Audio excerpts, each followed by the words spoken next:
Well, hello, everybody. I am Bill. And this is Trevor. And And this is Bill and Trevor's Excellent Adventure.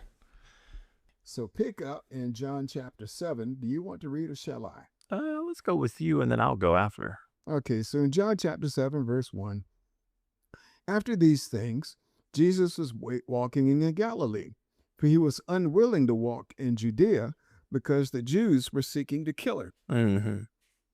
Now, the feast of the Jews, the Feast of Booths, was near.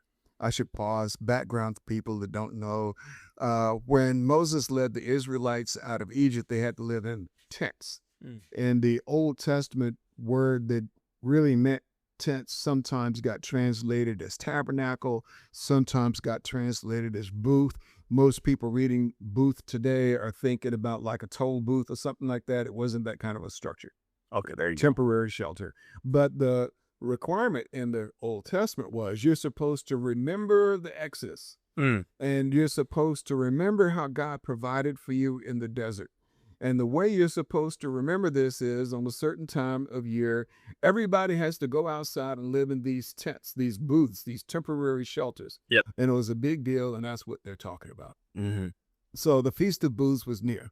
So his brothers said to him, "Move on from here and go into Judea, so that your disciples also may see your works which you are doing.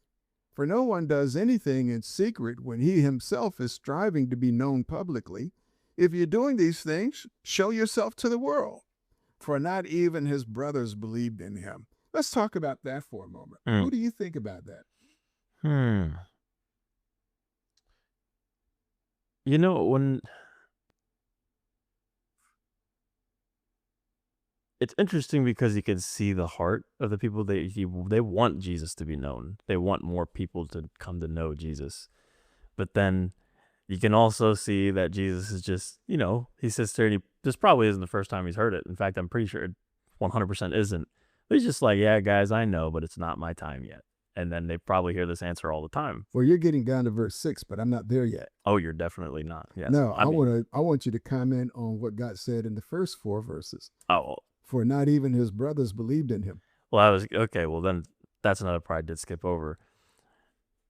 To me, at least when I hear his own brothers didn't believe in him, it's more like he's doing all these things, but he's not showing everybody. And so maybe there's maybe not complete doubt, just more like, you're doing some things, but can you really do everything, I guess? Or maybe like a less deep, or the faith that isn't as deep because of the fact that he's not out there yet, if that makes sense, at least. It kind of does, but again, put your head back 2,000 years. Yeah. Jesus was doing stuff, but it was not published on YouTube. So if you were not there, you were not going to see it. Mm-hmm. Mm-hmm. Who would get the chance to see it? Only the people that are there. And we saw earlier that people would flock to him to see the circus. Sure would. But if you were not motivated to look in the first place, then you would only hear about it. Mm-hmm. So I imagine that his brothers could have heard, yeah, you're doing all this stuff, but if it's for real, you need to go down south. That's true, yeah. Because they did not believe it. Now, if they had seen it, maybe they have, except that we know that's not necessarily the case, based on what we've already been reading and talking about. But when they say, if you're doing these things going down to Judea, to me, that sounds like a dig at Jesus. I don't believe that you are for real. Why don't you go down south and prove it? Oh, man. I can see that being a dig at Jesus now. I didn't look at it like that. Especially, him not wanting to go to Judea because they want to kill him. And that's another thing we want to talk about. They wanted to kill Jesus in Judea. Can you explain that? I mean, no, honestly. Most of what the Jewish leaders were doing at this time, I can't explain. Well, Jesus explains it. And so now it's your turn to read. All right. The next 2 verses. We'll go down to verse 7. All right. Therefore, Jesus told them, my time is not yet here. For you, any time will do. The world cannot hate you, but it hates me because I testify that its works are evil. Does that answer the question? That answers the question. Why don't you explain it? Yeah, well, he's calling out the Jewish leaders. He's calling out the world. Yeah. He's saying, yeah, you guys are corrupt. You guys aren't actually listening. You guys aren't following God. You guys aren't even humble enough to accept the fact that the prophecy, here I am. They're stuck in their own view of it. Yeah. Yeah. And so now all of a sudden here's this guy performing miracles on the wrong day. Well, he's got to go. Though what Jesus said, the reason they hate me is really not about the miracles. Mm-hmm. The reason people hate me is because they don't like what I'm saying. Yeah. Earlier in John, when Jesus was talking to Nicodemus, you will recall that he said, this is the verdict. Light has come into the world, but men love darkness because their deeds were evil. Uh-huh.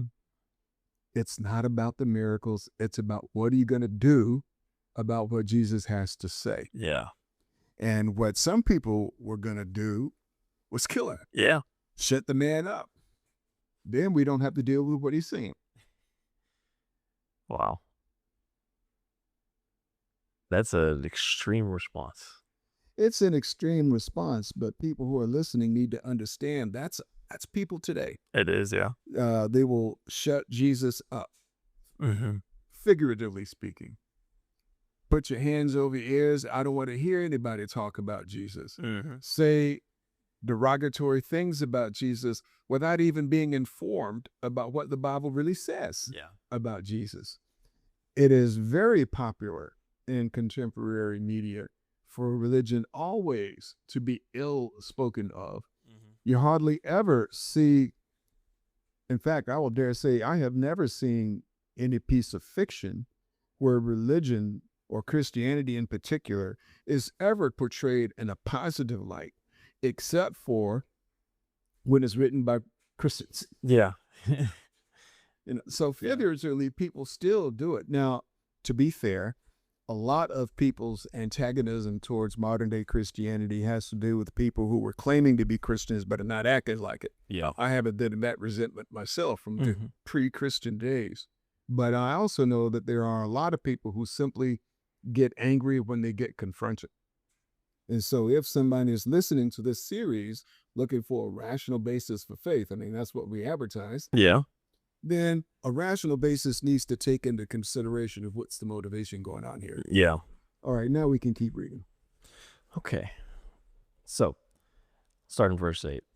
You go to the festival. I am not going up. You go to the festival. I am not going up to this festival because my time has not yet fully come. After he had said this, he stayed in Galilee. However, after his brothers had left for the festival, he went also, not publicly, but in secret. Now at the festival, the Jewish leaders were watching for Jesus and asking, "Where is he?" Among the crowds, there was widespread whispering about him. Some said he is a good man. Others replied, "No, he deceives the people." But no one would say anything publicly about him for fear of the leaders. Not until halfway through the festival did Jesus go up to the temple courts and begin to teach. The Jews there were amazed and asked, "How did this man get such learning without having been taught?" Pause for a moment. For a moment. Mm-hmm. Without having been taught. For context, my understanding is that at that time, at that place, Jewish little boys were taught in the synagogue, taught to read the Bible, but they were not formally taught with an advanced religious education. Yeah. Now, a person might argue, well, you can read the Bible itself says don't add to the Bible. You can know everything you really need to know. That was true for the Old Testament, and it's also true for the New Testament. But then, and unfortunately now, a lot of people think that you got to get some advanced degree before you're qualified to talk about what the Bible says. Yeah. Oh, perfect example of it right here. Go ahead. Jesus answered, "My teaching is not my own. It comes from the one who sent me. Anyone who chooses to do the will of God will find out whether my teaching comes from God or whether I speak on my own. Whoever speaks on their own does so to gain personal glory. But he who speaks the glory of the one who sent him is a man of truth. There is nothing false about him. Has not Moses given you the law? yet not one of you keeps the law. Why are you trying to kill me? Pause here. So you remember, I think when we got into John 3, we were saying this was a major watershed moment because here John is laying down his premise that the ultimate reason has to do with people's choices about whether they want to do right or do wrong. Yep. Here is a sub point below that, and it's worth pointing out because John's going to start going there. Yeah.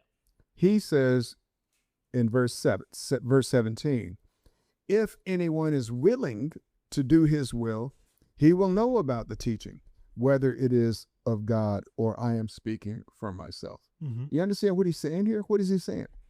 Well, he's saying that basically if you do well, let me not say that. If you do the will of God, then you'll know what his teaching is, because if you know the will of God, then you know that Jesus is repeating that. So just as a person who is not willing will avoid the light, that was what John told Nicodemus. Oh, there you go. If you are seeking and you want to know whether to believe in Jesus, Jesus' advice to you is put this stuff into practice and see for yourself. When I was first seeking as a non-Christian, the challenge was put in front of me about what are you going to do about it? Yeah. And the issues began to coalesce for me, clarify. It was no longer about whether the Bible was the Word of God, and it became what was I going to do about it? And then after I got baptized, I had a major struggle trying to change some of my habits.